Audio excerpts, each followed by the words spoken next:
Today on Cartoonist Kayfabe, we're revealing to you how Walt Simonson created Terminator back in 1978.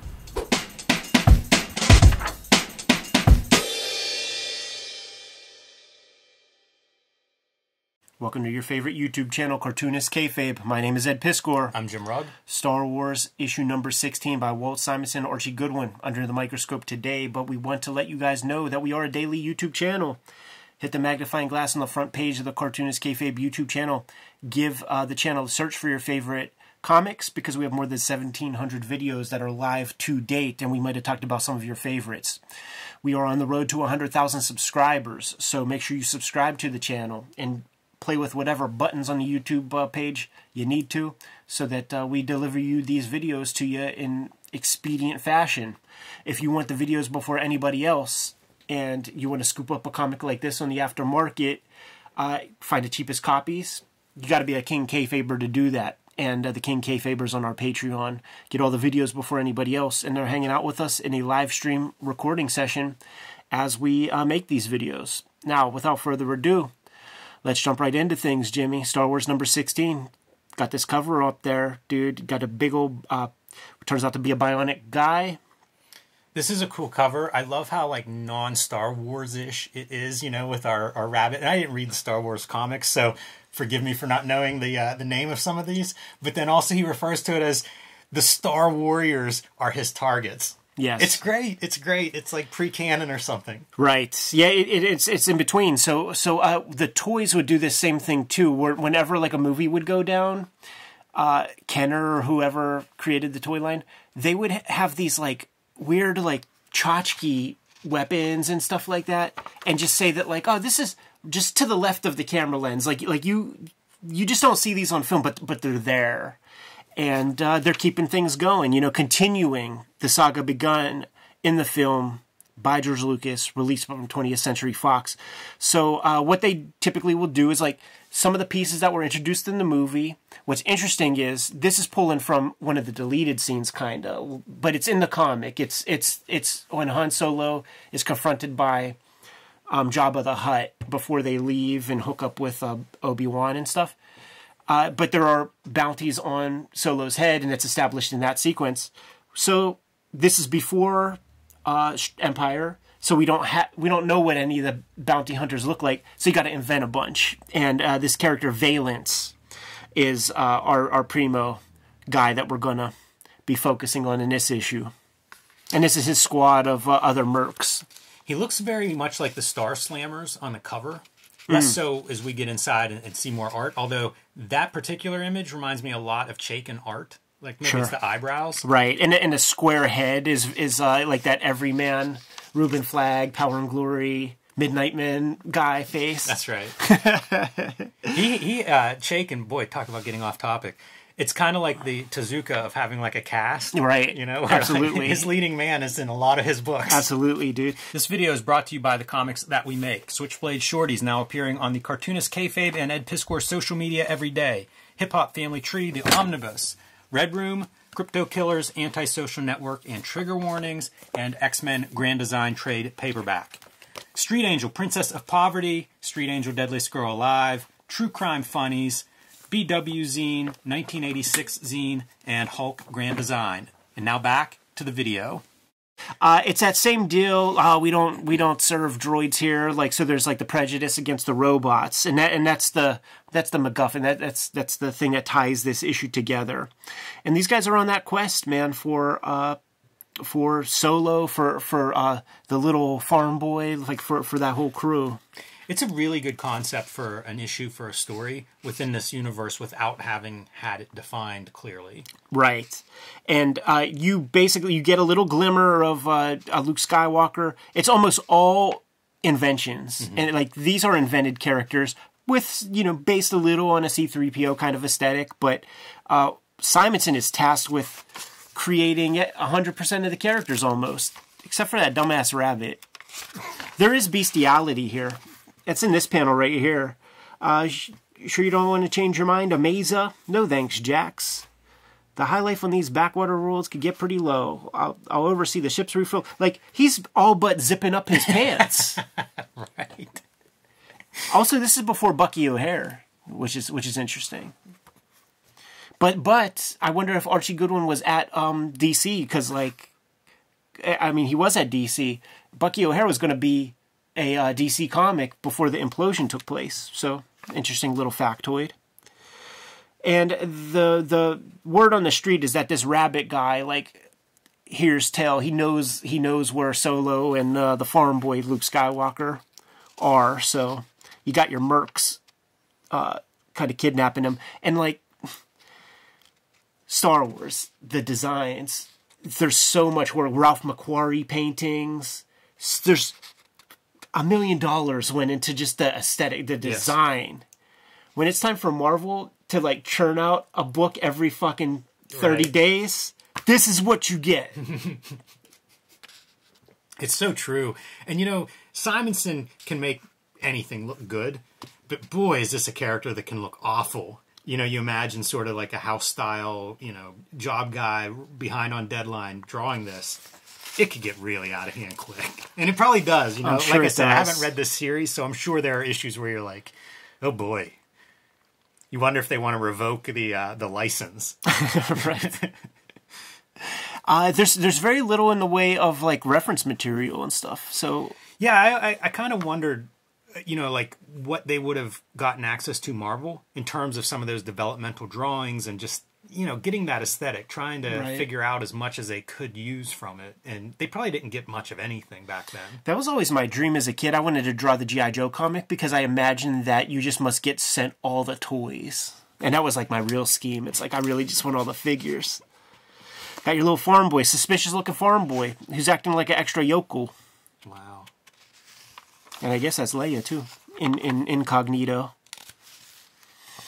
I have the issue after the introduction of Punisher, so 130 of Spider-Man, and I think it's the introduction of the Spider-Mobile, that it was a Mego figure, like a extra piece. You know, there was a Batmobile, so, like, let's have a Spider-Mobile. And they introduce it, and I think he gets destroyed in that same issue, and he's like, I swing on webs. It, you know, it was mandated by the company. Kuber School got this, like, license to do a bunch of this stuff. Yeah. And I have 3 or 4 of those. I think they were called Superhero Catalog. They maybe be published every year. Yeah, you could see the Joe Kubert in that. Oh, yeah, a lot. And they're so neat to look at for that. We ought to look through one of those sometime. Check this out, man. The P.O. Box is at Dover, which is where the Kubert School is. Yeah, I think all of that stuff comes out of Jersey, so it might all come out of that same spot. That's interesting, because Dover's so small. Here's your Money Shot page, where you actually get some real Star Wars stuff to show off. And it's beautiful, man. I love this, like, panel of, you know, in the cape. Oh, yeah. Yeah, real cool designy stuff. There's your origin of Valence, who he's one of the stormtroopers, and the way he gets that little scar, that suspicious scar on his face, is, dude, he's a stormtrooper. So this is one of those things where it's like, you know, depending on which side of the fence you're on, like, you know, you're the good guy. You should see yourself as the good guy. Like, if it's you know, well-rounded characters and stuff. So he's fighting the good fight. And, of course, he has hate for these fucking people because destroyed my whole troop. They're terrorists. They're terrorists. Yeah, totally. It's the SLA. People always struggle to get Vader. You know, like Vader would always look kind of odd. So hard to draw. Like, I had to draw it a couple of times for like spot illustrations and editorial things, and I would fucking lightbox. Yeah. I'm like, you know what, dude? I can't do it. Like, I don't have time to figure this part out. Incredibly tough mask. I feel like if Simonson had a run on this book, he could have really, really done some fun stuff. Yeah. He's so good with those ships, and it's so Star Wars-esque, like some of the big outer space stuff. And we know Goodwin was on it for a long time with the daily strips and stuff. So he had his run. And I think this is a fan favorite character. Like, there's a niche of people who like this Valence character. Even in, like, more modern story, like when Marvel got the rights back and stuff, like, this character shows up. Really? Yeah. Huh. Don't notice any names. No, like 3-year-old Dave Cho. No, 4 fucking pages of. You never see this many ads. Filling it up, man. But I bet you Star Wars comic could yield more ad rev, maybe. Wonder what the page count for story is too, because is this the 17-page era? Yeah, I don't know if it is, but I know they fluctuate up and down at times. These are those rub-on dots. that are like little vinyl, kind of like letter set lettering, where you just kind of like push them onto the paper. Man, you know what? I didn't even realize that was a thing, and now that you say it, I feel like I've seen that in other comics. Oh, definitely. There's real weird stuff that I wonder if it was like print. Like you see these clouds. Now, see, this is a very solid piece, but you see these clouds, and it's almost like a split hair drew them. It was making my eyes go fuzzy at night while I was reading it. Huh. In the 80s, when you had that flexographic printing, you would have like a wobble, and you would see that wobble several places. But that's like a weird split hair technique. I feel like this is a good panel for a Star Wars comic.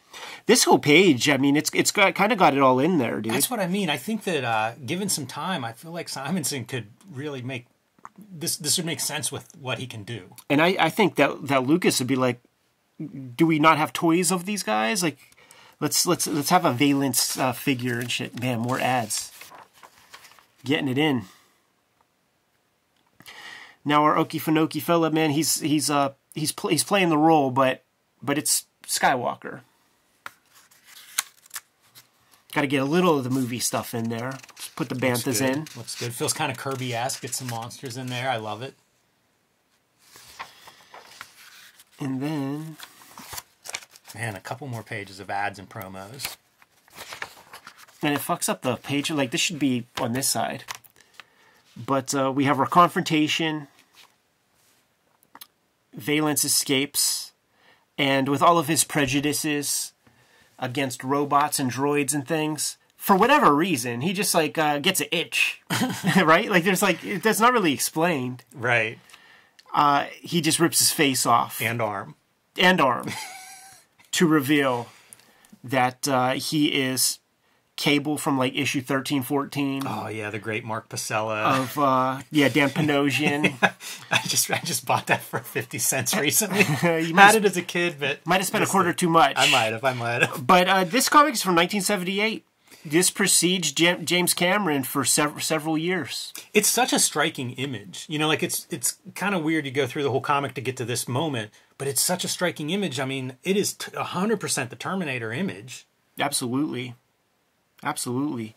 Now I know that Jim Cameron, he's an amazing painter. There is an art book called, I think, Tech Noir that is easily available. You can get it off Amazon today.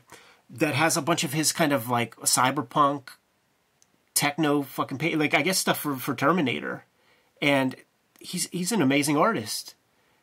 And I have to imagine that he must have seen this. Yeah, it seems kind of uncanny. I mean, I suppose like the robot and human, maybe that's something that exists. You know, it doesn't seem like that would be revolutionary. You know, like Westworld or something. I guess. Yeah, of course. And there was the the Harlan Ellison Outer Limits episode that he won money in a court case against the film company or whatever. So there was stuff for sure, but it's like this exact aesthetic. It's very striking, yeah, no doubt about it. And you know, it's such a dumb detail. I love these heavy parallel lines as your background ink. He's so good with organics. Yeah. Oh, that's disturbing. It's a really great, like, even just in terms of contrast between that heavy fat line versus like the intricacies of all the little metallic parts. You know, like it's a really good art contrast between marks. I wonder if Simonson influenced anybody else on this character. Good to go? Yes. Kayfabers, like, follow, subscribe to the YouTube channel, hit the bell so that we can notify you when new videos are available. We're getting close to 100,000 subscribers. If you haven't done so, man, make sure you subscribe to the channel.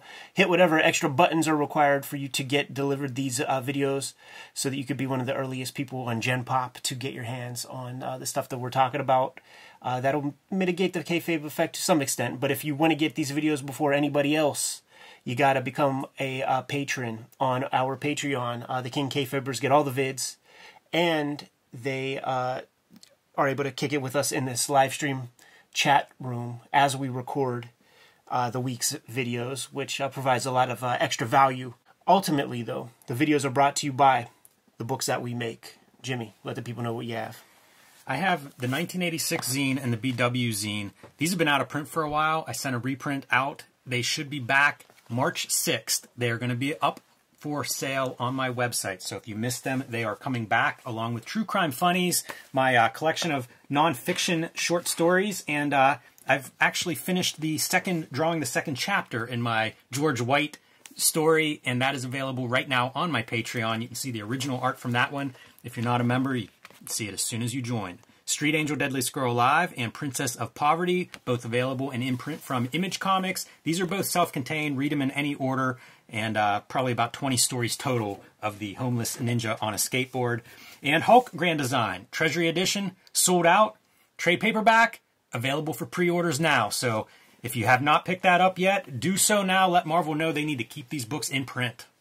The Switchblade Shorties daily strip has been going on for since January 1st. It's on all of my social media. It's on Webtoon.